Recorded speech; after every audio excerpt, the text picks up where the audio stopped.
Dear students, welcome to all. Now we are going to discuss the concept of maximum usable frequency. It is one of the concept in the skywave propagation. Now we will see the definition.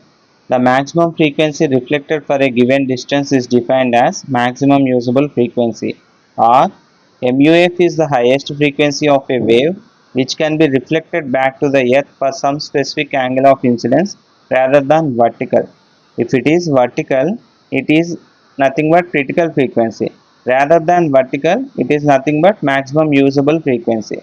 So for critical frequency, you can refer the previous video, and if f is far greater than MUF, then the wave penetrates the ionizer layer and will not reflect back. Okay, and for a sky wave to return to the earth, the assumptions are the angle of refraction, that is angle r is equal to 90 degrees, which implies n is equal to n max or nm, and f is equal to f muff. Okay, MUF. Okay, now we will go to the calculation part. We know that refractive index mu is equal to sin I by sin r.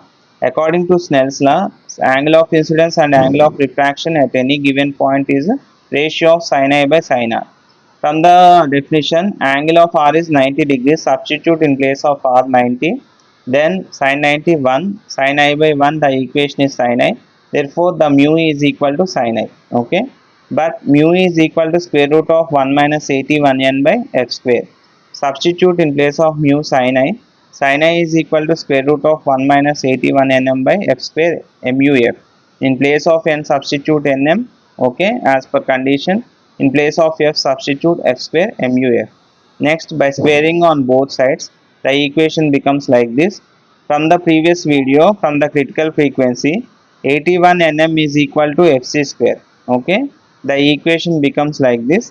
And next, take this term this side and bring this term this side. The equation becomes like this. So 1 minus sin square I is equal to cos square I. Therefore, fc square by f square muff is equal to cos square I. And if you take this fc square this side, the equation becomes f square MUF is equal to fc square by cos square I. Okay, and next f square muff is equal to fc square secant square I. Why? Because 1 by cos theta is equal to secant theta. So the equation becomes like this. Finally, the MUF is equal to fc into secant I. Okay, critical frequency into angle of incidence at secant I. We will be getting the MUF. This equation is also called as the secant law.